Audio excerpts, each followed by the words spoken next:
Welcome to the Special Support Technologies module of the Networking Fundamentals for Industrial Control Systems course.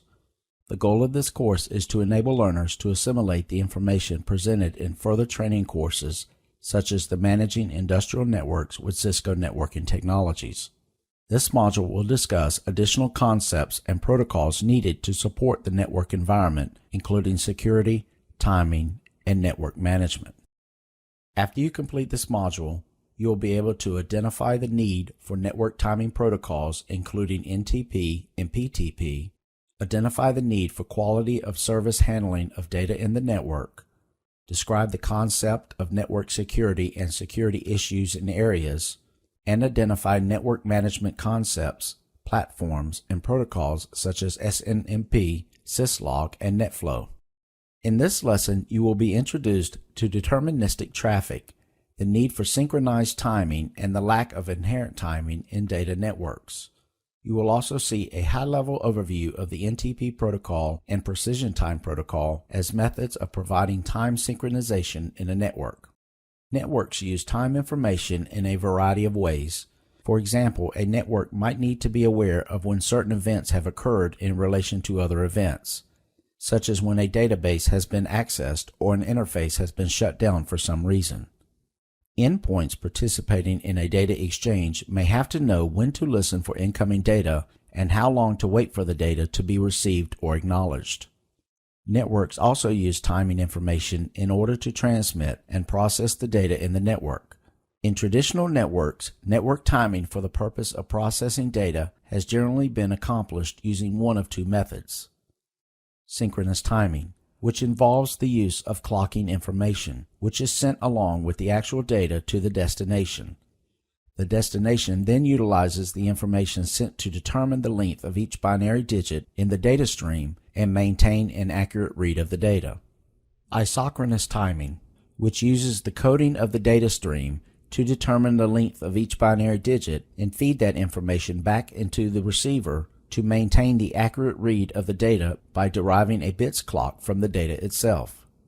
Network timing for the purpose of correlating events has used the availability of authoritative time services to allow the devices in the network to synchronize their watches, so to speak, and ensure accuracy in logging events. Both elements of network timing are important for the function of the network. Isochronous or isochronal means uniform in time, having equal duration, recurring at regular intervals. For example, a multimedia application might require a transport that delivers data at regular occurring equal intervals.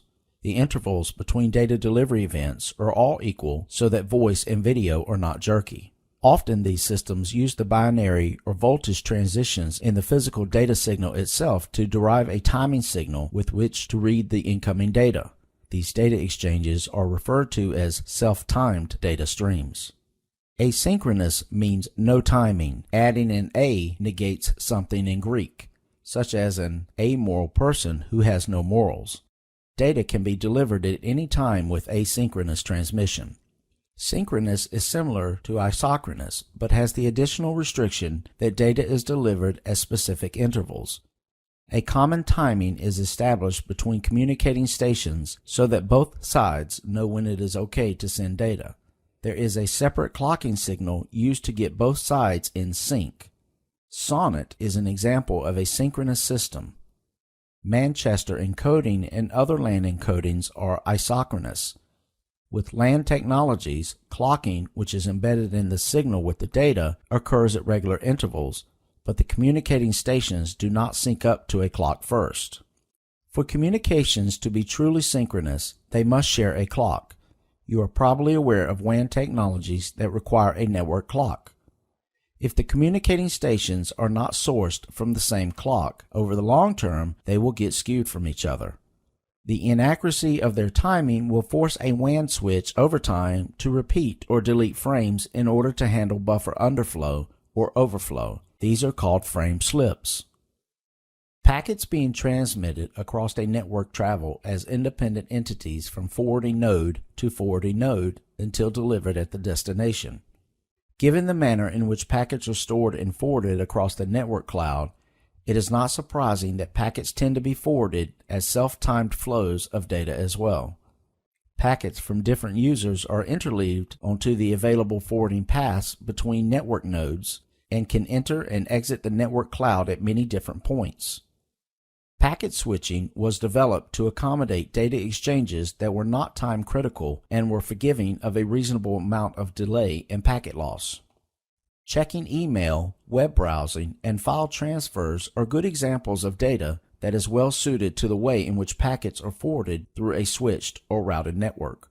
This type of data is considered non-deterministic because there is no tight control of when the packets are sent and received across the transport network.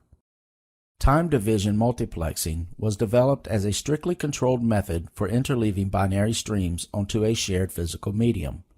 To control the consistent interleaving of bits from each input source, as well as the correct demultiplexing of those bits at the receiving end, accurate timing elements are required.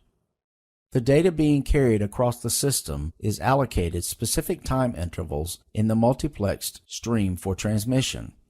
Each source has a fixed amount of bandwidth provisioned in the transmission system.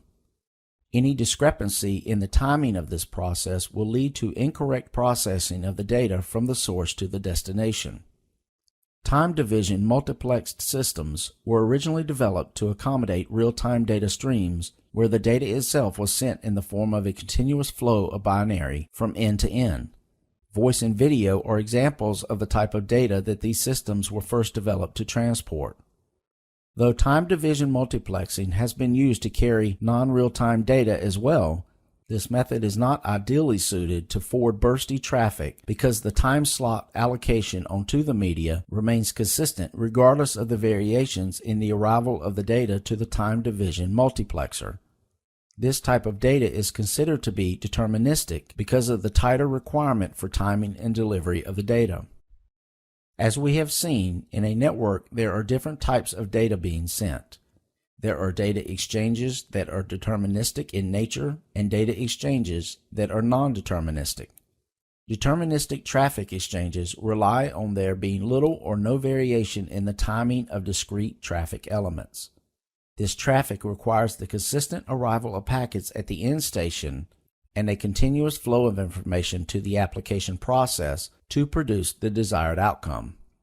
For example, voice traffic carried over a network is highly deterministic in nature. This type of real-time traffic is dependent upon a consistent flow of information to the end station to produce understandable voice at the receiver. This type of traffic is extremely sensitive to delay or variations in the arrival rate of the data because that would cause intolerable distortion of the output voice signal. Video is another type of real-time traffic, and although video is somewhat more tolerant of overall delay in delivery, variations in the arrival rate of the packets containing the video data will yield an unacceptable result in the video image displayed. For transactional data, such as credit card transaction or inquiry and response type of exchanges, variations in the arrival rate of the data may not be as important as the speed of delivery overall. This type of data is only somewhat deterministic. It may only be necessary to synchronize when the data is sent and received, in addition to the application having a requirement of when to listen for incoming data in order to carry out the transaction successfully. This type of exchange is somewhat sensitive to data delay and variation in delivery, but has a greater tolerance for these factors. There are types of network data that are much more tolerant of variance in the arrival rate of the packets and may not be time sensitive at all. For example, when a network user is checking their email or browsing the web, it isn't really important when the data is sent or received, except in terms of the patience of the user waiting for it to arrive. Email and web browsing data are only slightly impacted if the data is delayed in transit, and not impacted at all if the packets arrive at the processor at different times. This data is not real-time data, and therefore these factors will not affect the outcome of the data process. As mentioned earlier, these are non-deterministic data exchanges. In a manufacturing environment, the traffic again tends to be deterministic in nature. For example, if the data being transferred is being used to control the robotic processes of an entire assembly line, when the data is sent and received, as well as consistency in delivery, may be as important as the data content itself. If the data is not delivered within the very tight timing and delay tolerances of the application process running, the devices being controlled by the process may get out of synchronization, which would have very serious consequences indeed. For this type of deterministic traffic, the precise timing of each packet of data sent or received might affect a continuous flow of information required to continue an entire manufacturing process. To correlate events as they occur, many networks use network time protocol to synchronize the clocks of various devices across the network. Clock synchronization within a network is critical for digital certificates and for correct interpretation of events within Syslog data. A secure method of providing clocking for the network is for network administrators to implement their own private network master clocks, synchronized to UTC using satellite or radio. However, if network administrators do not wish to implement their own master clocks because of cost or other reasons, other clock sources are available on the Internet. NTP is a protocol for synchronizing the clocks of computer systems over packet-switched variable latency data networks. NTP allows routers on your network to synchronize their time settings with an NTP server, a group of NTP clients that obtain time and date information from a single source will have more consistent time settings. You can configure a router as an NTP server to which other devices, or NTP clients, synchronize their time settings. The traditional approach to manage real-time control for sequence of events, SOE applications, such as those used in the manufacturing industry, is to timestamp events at a computer or a controller. This time source in this case is a network time protocol, NTP server. An advantage of this solution is that the input device communicates with the control system using any type of physical network control. A disadvantage to using this type of system is the event timestamping resolution. If event timestamping is done in the NTP client, its resolution may be no better than 1 second because of accumulated delay from factors such as input device hardware delays, program time delay, and network latency. Even with the short distance from the NTP client to the switch, as seen in the example here, the resolution is 1 second. Timestamp resolution can be improved by timestamping at the controller to within range of 100 to 500 milliseconds, but the improvement is only marginal as the same kind of time delays are still a factor. Timestamping is critical in many environments with high-performance applications. For example, sub-millisecond timestamps are common requirements in the mobile service provider networks or in the power industry, where the sequence and timing of events is critical. The industrial automation industry is another environment where precision timestamping is needed. These event and timestamps can be captured by dedicated I/O modules that are designed for this purpose, timestamping relays, or many other accurate time-based devices. Device-based timestamping can provide an extremely accurate time resolution for sequence of events applications. The IEEE 1588 standards describes hierarchical master-slave architecture for precise clock distribution. Precision Time Protocol, or PTP, provides for fault-tolerant real-time synchronization in a distributed system. This clocking system is used in a variety of networks requiring a high degree of precision to include mobile service providers as well as automation industry networks and others. In an automation industry network, for example, PTP provides the following benefits. In high-performance applications, such as industrial applications, motion control and safety requires a sub-microsecond accuracy and precision. PTP provides the level of accuracy required. All devices synchronize their clock to within 1 microsecond or less. This level of precision is a great improvement on clock synchronization systems used in other more general network environments. Another benefit of PTP is that the high precision activity is scheduled. Example, all systems stop at a certain time. The synchronization mechanism used in PTP is a master-slave relationship. The device that is designated as the time master, or M, sends packets of time data via the Ethernet network to the device designated as slaves, or S, in an effort to synchronize to the master device time. This action enables the control system to timestamp multiple events that are scattered across multiple controllers or input devices to a sub-microsecond resolution. The type of PTP clock that is used depends on the function that is performed by the PTP node in the network. Grandmaster clock. This clock type is called the best master clock, or BMC, and is the root of the master-slave clock hierarchy. PTP uses the BMC algorithm to identify the switch port that is connected to a device that has the most accurate clock, which becomes the master clock. Boundary clock. This clock type has multiple PTP ports in a domain and maintains the timescale used in the domain. This clock can be a master clock on one PTP port and simultaneously a slave on another port on the same PTP node. Transparent clock. This type of clock measures the time that is taken for a PTP event message to transit the device and provides this information to clocks receiving the event message.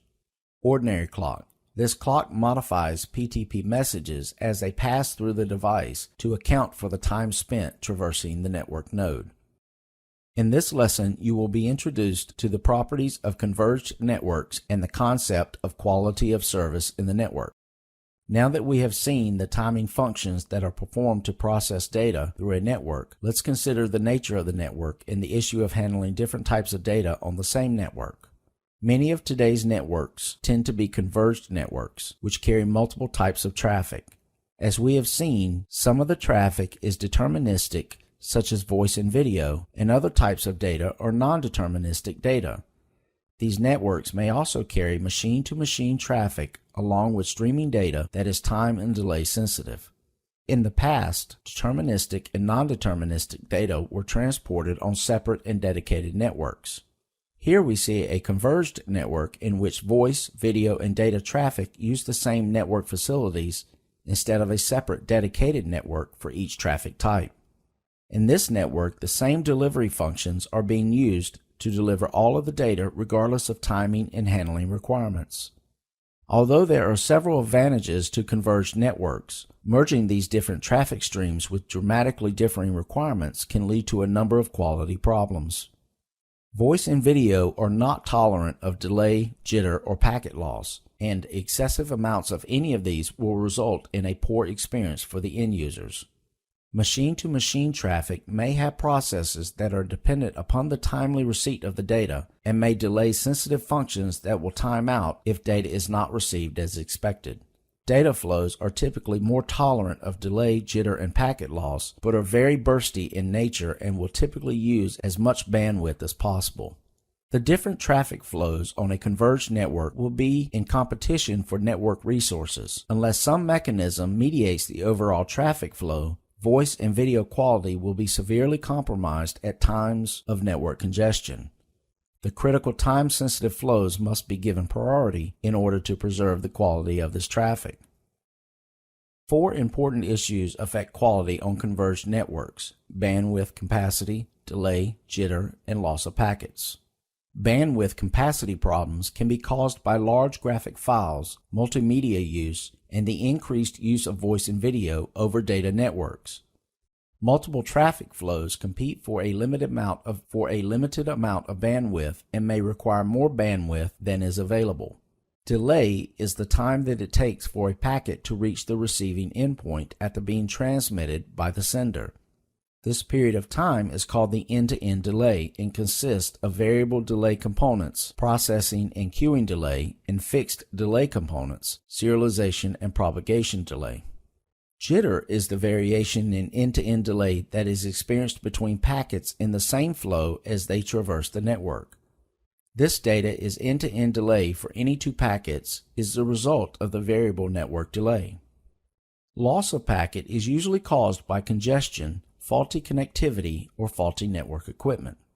Unless some mechanism, such as QoS classification, or a marketing and forwarding scheme manages the overall traffic flow, voice and video quality will be severely compromised at times of network congestion. The critical time-sensitive flows must be classified as such and given priority in order to preserve the quality of this traffic. Quality of service offers intelligent network services that, when correctly applied, help to provide consistent, predictable performance for different types of data. The goal of QoS is to provide better and more predictable network service by providing dedicated bandwidth, controlled jitter and latency, and improved loss characteristics as required by the business applications. Quality of service achieves these goals by providing tools for managing network congestion, shaping network traffic, using expensive wide area links more efficiently, and setting traffic policies across the network. QoS is not a substitute for bandwidth. If the network is congested, packets will be dropped. QoS allows the administrators control on how, when, and what traffic is dropped during congestion. There are 3 basic steps that are involved in implementing QoS on a network. First, identify traffic and its requirements. Study the Internet to determine the type of traffic running on the network, and then determine the QoS requirements for the different types of traffic. The figure shows a network traffic discovery identifying voice, video, and data traffic. Secondly, group the traffic into classes with similar QoS requirements. For example, the voice and video traffic are put into dedicated classes, and all of the data traffic is put into a best effort class. And thirdly, define QoS policies that will meet the QoS requirements for each traffic class. In the example on the slide, the voice traffic is given top priority and always transmitted first. The video traffic is transmitted after voice, but before the best effort traffic that is only transmitted when no other traffic is present. After the majority of network traffic has been identified and measured, use the business and service level requirements to define traffic classes.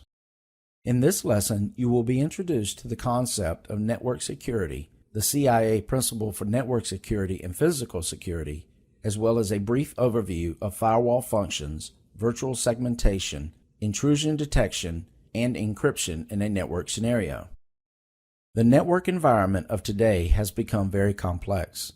In addition to the normal corporate user accessing corporate servers, the network environment includes cloud services, complex machine-to-machine communications, and so forth. We also have many different types of data traversing the network infrastructure, much of which is time-sensitive. We require access to internal shared resources for day-to-day business activities, as well as outside resources for research and collaboration. Some industries require as much as 99.999% availability to give us access to the data and resources that we need. Therefore, the network infrastructure, as well as the data, has become increasingly important. Remote access has become an important factor in daily business activities. With the advent of cloud computing connectivity to the outside world, access to resources has grown in significance as well. Because connecting to the Internet is imperative, network devices and infrastructure are exposed to many risks and threats. As networks become increasingly interconnected and data flows more freely, it becomes very important to enable networks to provide security services. In the commercial world, connectivity is no longer optional, and the possible risks of connectivity do not outweigh its benefits. Several new assumptions have to be made about computer networks when they are compared with classic computer security. Modern networks are very large and very interconnected, and they run both common protocols such as IP and proprietary protocols. As such, modern networks are often open to being accessed, and a potential attacker can often easily attach to or remotely access such networks. Widespread IP internetworking increases the probability that more attacks are carried out over large, heavily interconnected networks such as the Internet. Computer systems and applications that are attached to these networks are becoming increasingly complex. Because of this, it has become more difficult to analyze, secure, and properly test the security of computer systems and their applications. To provide adequate protection of network resources, the procedures and technologies that you deploy must guarantee 3 things. Confidentiality. Providing confidentiality of data guarantees that only authorized users can view sensitive information. Integrity. Providing integrity of data guarantees that only authorized subjects can change sensitive information. Integrity might also guarantee the authenticity of data. System and data availability. Providing system and data availability guarantees uninterrupted access by authorized users to important computing resources and data. Implementing network security is often a balancing act between allowing the network user access to resources they need while preventing exposure to unwanted activity or malicious traffic. Depending on business requirements, one leg of this balance might be favored over others. For example, in enterprise network environments, preventing exposure might be more important than accessibility, while in an industrial network, accessibility might be prioritized over preventing exposure. Here we see some of the common threats to the network infrastructure. These threats are used to create disruption in the network or gain access to sensitive information. For example, a denial of service attack is a threat aimed at disrupting normal network activity and preventing legitimate users from having access to resources that they need. Trust exploitation attacks are threats aimed at getting access to confidential data by exploiting connections and mechanisms that should be inherently secure. Different threats exploit different vulnerabilities in different functional areas of the network. Here we can see that spoofing attacks are commonly used to power DOS attacks from the external network to exhaust edge device resources and link bandwidth. On more internal security domains, such as server farms and the campus access layer, Layer 2 attacks are typically aimed at trust exploitation and information theft using man-in-the-middle mechanisms. Therefore, a structured approach to network infrastructure protection is very important in the network environment. Deploying the right security policy and feature to the appropriate device is critical to the effective mitigation of these threats. Deploying security best practices helps secure the network foundation by protecting network elements and their interactions. Network security generally begins with protecting the network infrastructure devices from tampering and malicious or accidental mischief. Network device protection includes the following aspects. Physical security limits physical access of areas, control panels, devices, cabling, and control rooms, and other locations to authorized personnel. Device hardening includes patch management and antivirus software, change management, and restrictive access, as well as removal of unused applications, protocols, and services. Access control uses authentication, authorization, and audit mechanisms to limit access to devices and provide access to network applications. We will be discussing these and other security concepts as we move through this module. When we think of physical security, three main questions come to mind. What can a malicious user do if he or she has physical access to the network infrastructure? What security measures can be taken to provide physical security for the switches, routers, or other devices? And what are the trade-offs when implementing these security features? As mentioned previously, the intention of physical security is to limit physical access to areas with sensitive information or equipment. Also, sensitive information and equipment needs to be accessible to authorized personnel, but not available to unauthorized personnel. Therefore, physical security includes escorting unauthorized users in secure areas and implementing security measures to control access to anywhere in the environment where sensitive data may be located. For example, network operations centers or computer rooms might require security badges or access codes to limit entry to authorized personnel. This may also involve keeping records of those who have had access to these areas and when. Implementing physical security can be as simple as putting a lock on the door to an equipment room or enclosure, or it can require elaborate protection mechanisms such as card readers and key tab entries, fingerprint recognition, or even retinal scanners. Video surveillance is another component of physical security. Utilizing security cameras in the computer room or within business and the operations area can be a great help in maintaining the security of these areas.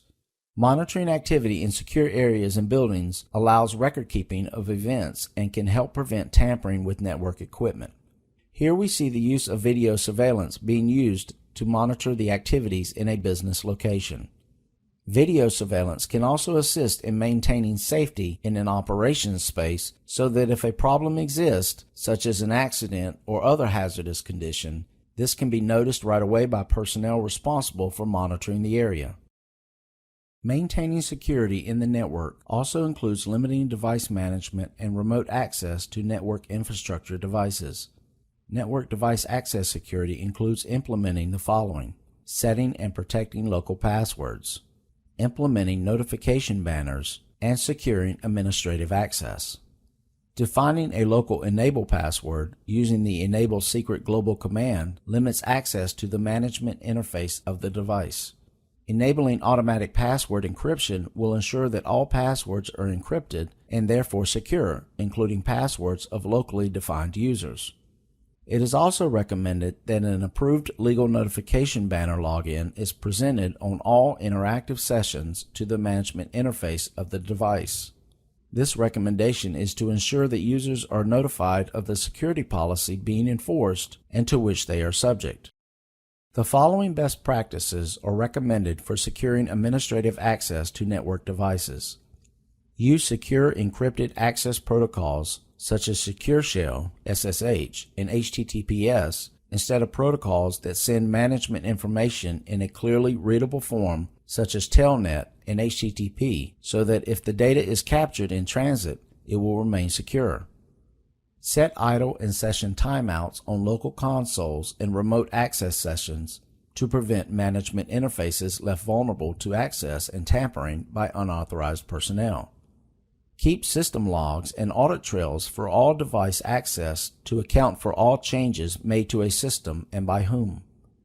Per used line, explicitly define the protocols, either Telnet or SSH, that are allowed for incoming and outgoing sessions, or infrastructure ACLs to limit remote access. And set administrative roles and privileges for personnel accessing network devices to define the scope of commands and management permissions they need to perform daily tasks. Controlling access to the management interfaces of network devices can be done in several fashions. With password control, all users that know the device passwords can access and manage the device.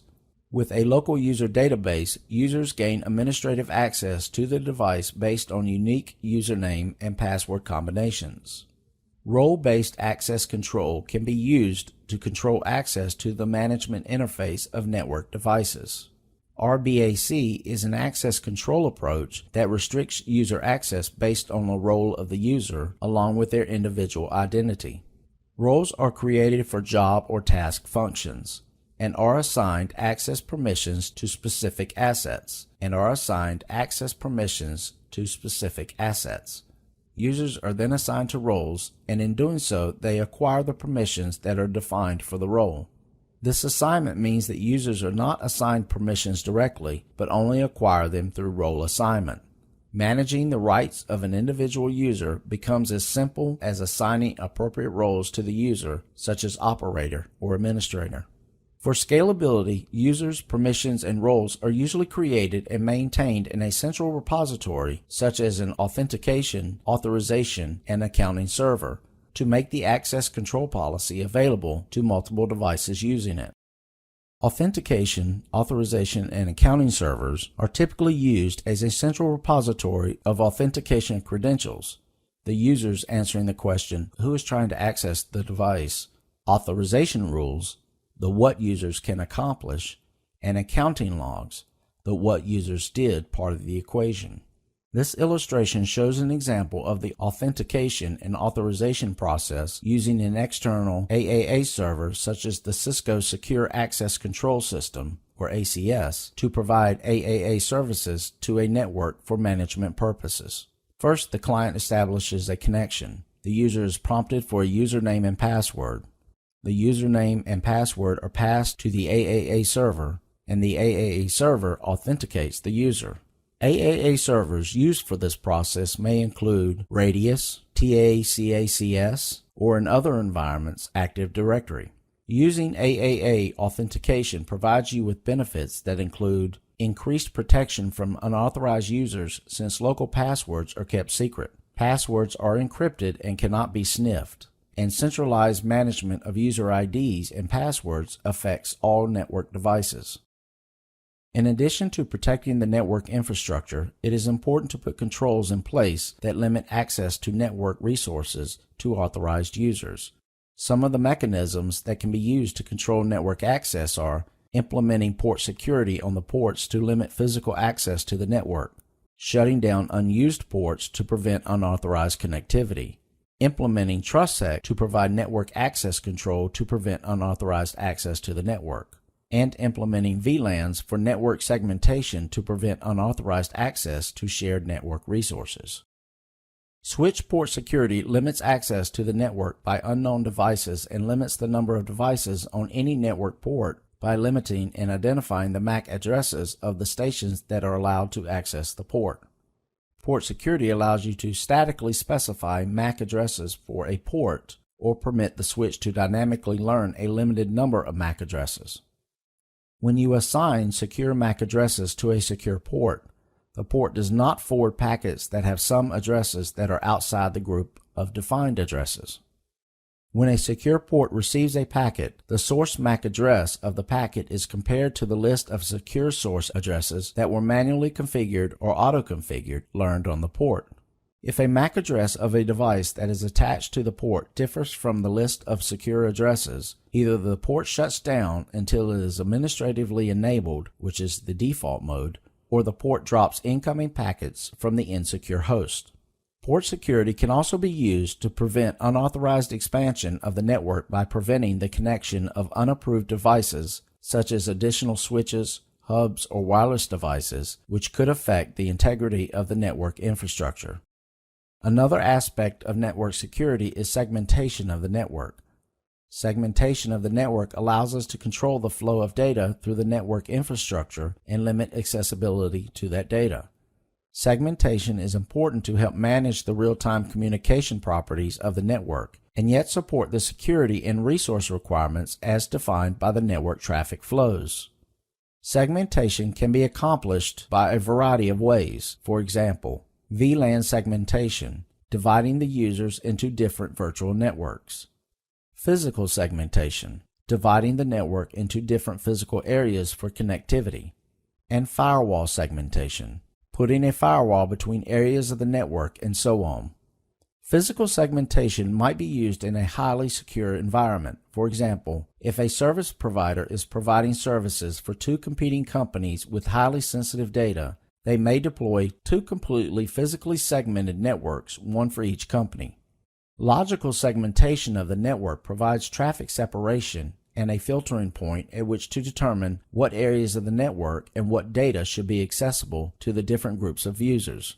For example, we may use VLANs to limit availability to the engineering department server to only those in the engineering group and the marketing server to those users who are in the marketing group. For particularly sensitive traffic, such as a server with financial data, we might use a firewall to strictly limit access to the server. As mentioned, a firewall can be used as a method of controlling access to network data and resources. Firewalls are different things to different people and organizations. Generally speaking, a firewall is a system or group of systems that enforce an access control policy between two networks.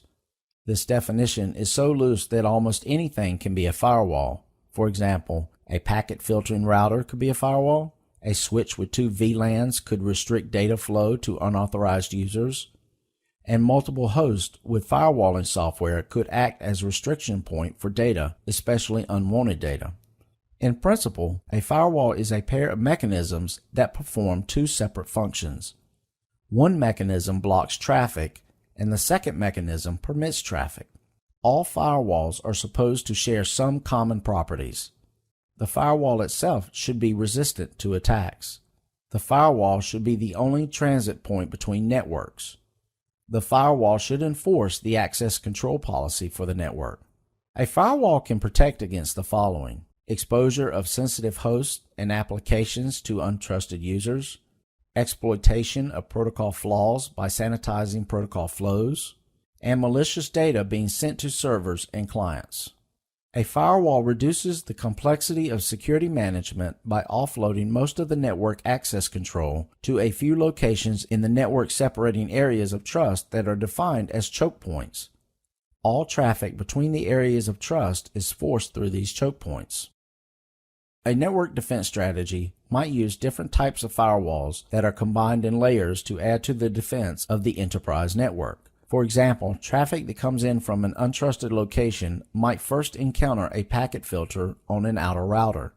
Then the traffic goes to the firewall implemented on a host with special filtering software, which applies more rules to the traffic and discards suspicious packets. The traffic then might go to an interior screening router for additional checking and filtering before being routed into the network. The traffic moves to the internal destination host only after this routing. The common misconception is that a layered firewall topology is all that you need to declare that your internal network is safe. However, you need to consider the following factors in depth when building a complete defense. A significant number of intrusions come from hosts within the network. For example, firewalls often do little to protect against viruses that are downloaded through email. Firewalls do not protect against rogue modem installations. In addition, and most importantly, a firewall is not a substitute for informed administrators and users. And firewalls do not replace backup and disaster recovery mechanisms in managing an attack or hardware failure. If properly designed, enforcement of policies at a firewall is simple, scalable, and robust. However, misconfiguration of a firewall can have serious consequences on the network. For example, the firewall function itself could become a point of security failure due to a misconfigured rule, compromising the network access policy. Many applications cannot be securely passed over firewalls, therefore special configurations may have to be done to accommodate the application data, which in turn could create a vulnerability.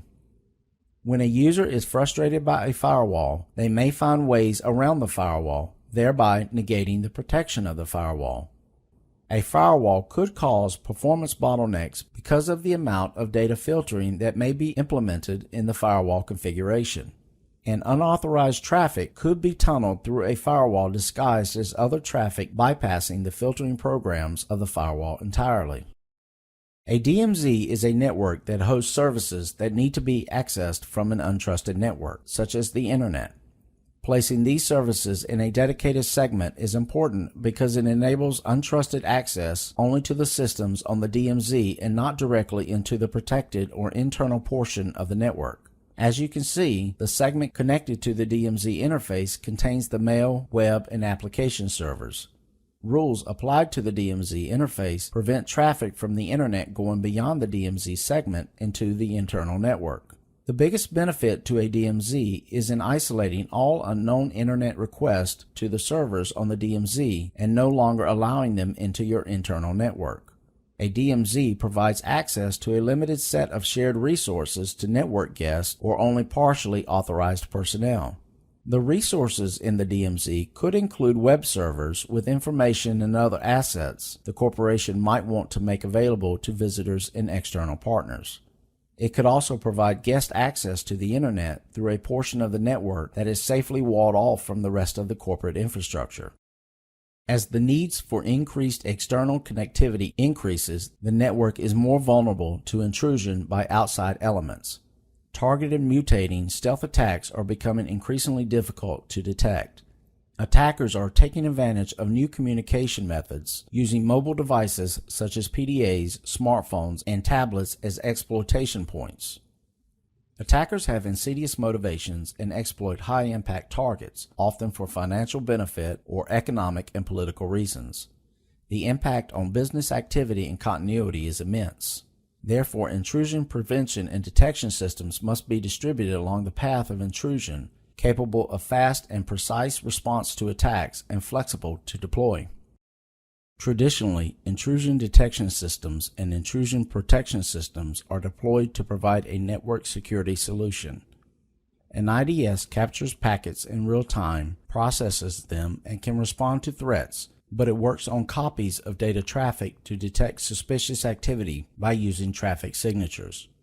In the process of detecting malicious traffic, an IDS allows some malicious traffic to pass before it can respond to protect the network.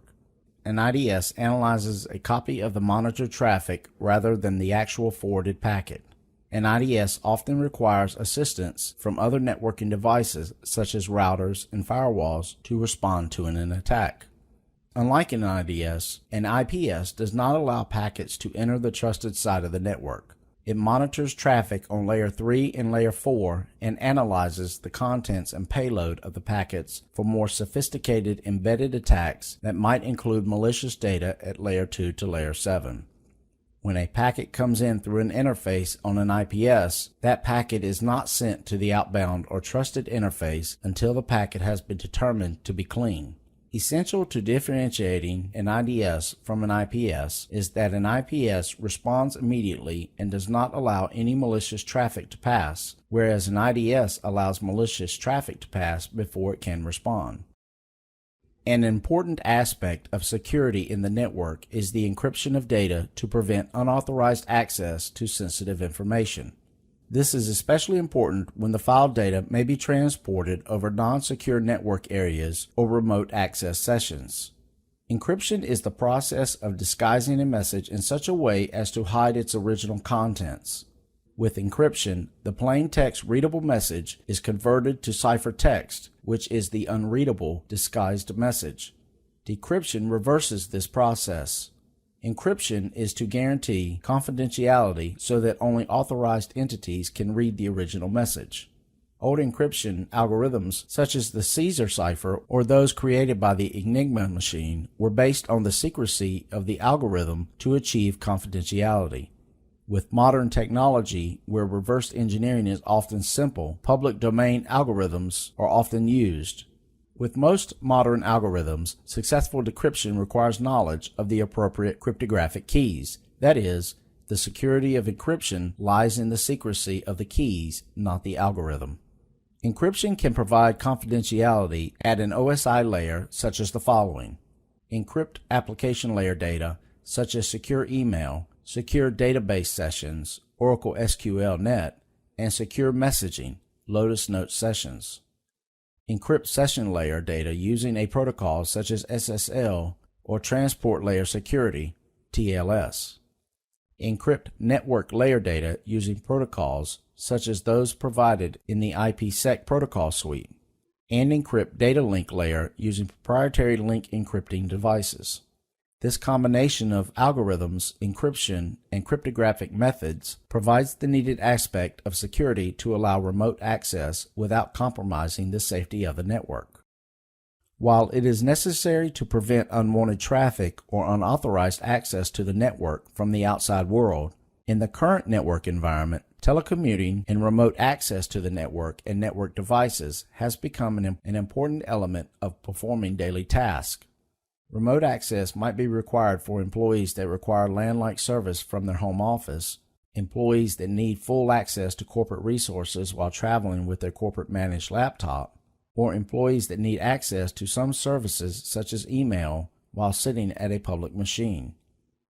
Remote access might also be set up for business partners or customers to facilitate limited access to specific business applications.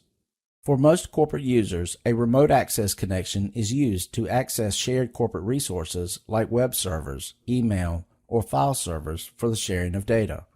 For network administrators, remote access also involves accessing the network by means of a protocol like Telnet or SSH to gain management access to network devices.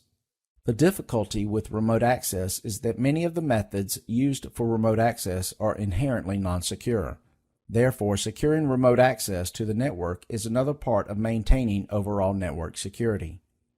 The implementation of remote access through the use of a virtual private network connection has become an important part of securing this network connectivity. In a remote access VPN, there might be a VPN client installed, or access could be through an SSL embedded web page, which doesn't require the use of client software.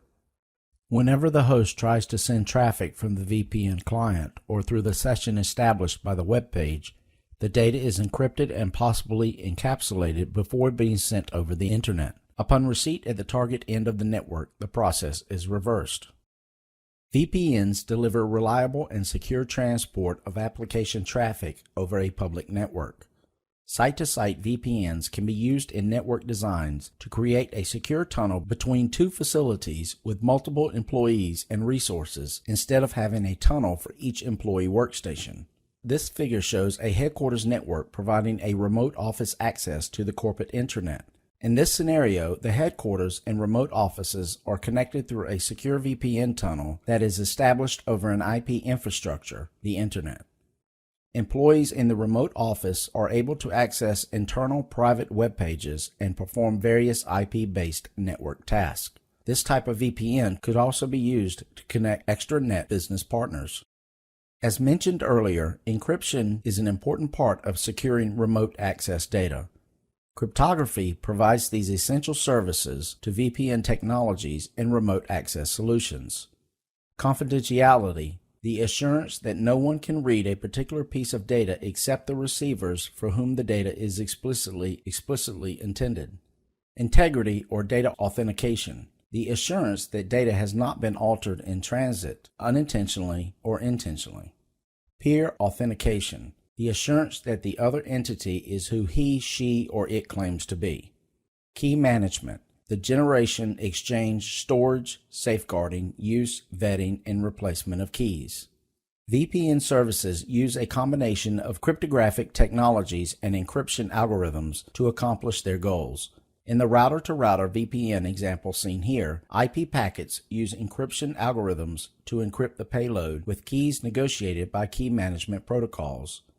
They also use encryption algorithms to create digital signatures and authenticate the VPN peers, as well as hashing functions to provide checksum type integrity checks.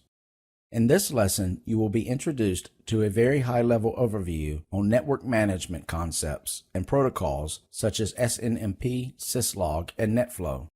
In a complex network environment, a network management system and protocols for gathering and organizing statistics and event data is essential. The most commonly used protocol for gathering and managing network environments is Simple Network Management Protocol. SNMP is an application layer protocol that provides a message format for communication between managers and agents. The SNMP system consists of an SNMP manager, an SNMP agent, and a management information database, or MIB. The SNMP manager can be part of a network management system such as Cisco Prime infrastructure. The agent and MIB reside on the network device. To configure SNMP on the device, you define the relationship between the manager and the agent. Routers and other network devices keep statistics about the information of their processes and interfaces locally. SNMP on a device runs a special process that is called an agent. This agent can be queried using SNMP to obtain the values of statistics or parameters. This data can then be processed and analyzed in various ways. Averages, minimums, or maximums can be calculated.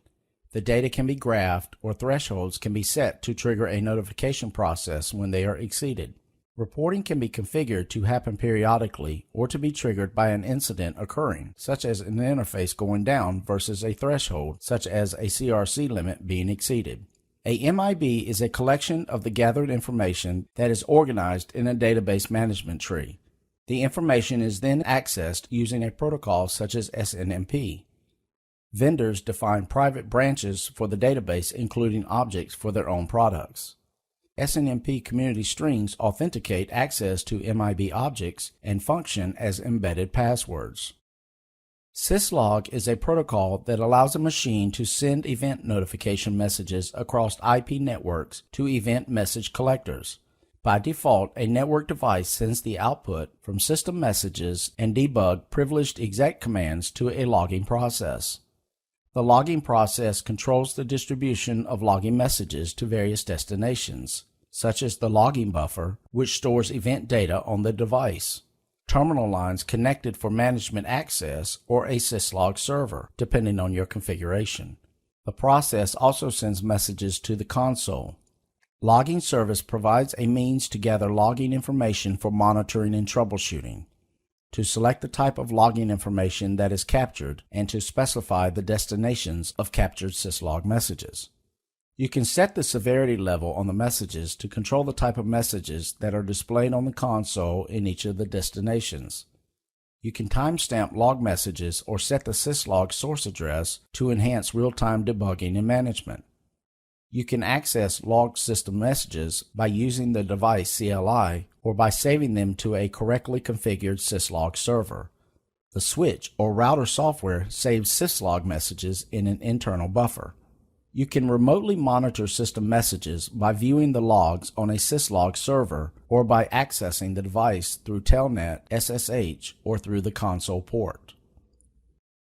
NetFlow is a Cisco iOS application that provides statistics on packets flowing through the routing devices in the network.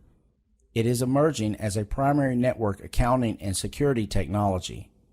IPFix is an industry standard that is based on NetFlow version 9. Cisco iOS NetFlow efficiently provides a key set of services for IP applications, including network traffic accounting, usage-based network billing, network planning, security, DOS monitoring capabilities, and network monitoring. NetFlow technology creates an environment in which you have the tools to understand how network traffic is flowing. To use an analogy from the telephone industry, NetFlow is like a phone bill from which you can learn who is talking to whom, how frequently, how long, and so on. NetFlow is completely transparent to the existing network, including end stations and application software and network devices, such as LAN switches. Capture and export functions are performed independently on each internetworking device. NetFlow does not need to be operational on each router in the network. NetFlow is important for network administrators because it helps address key requirements. Those include efficiently measuring who is using which network resources for which purpose, accounting and charging back according to the resource utilization level, and using the measured information to do more effective network planning so that resource allocation and deployment are well aligned with business requirements. NetFlow components include the following: network devices that are configured for NetFlow, NetFlow collector, which receives NetFlow information from network devices, and the NetFlow analyzers, which allow you to analyze the data collected. Network devices collect IP traffic statistics on interfaces where NetFlow is configured. Network devices then export these statistics as NetFlow records to a central server that runs NetFlow collector software. The collector also performs traffic analysis. For example, the Cisco Network Analysis module is an example of a NetFlow collector. It also processes NetFlow data and provides the results through its GUI. Collecting data provides you with forensic level telemetry on top talkers, top hosts, and top listeners.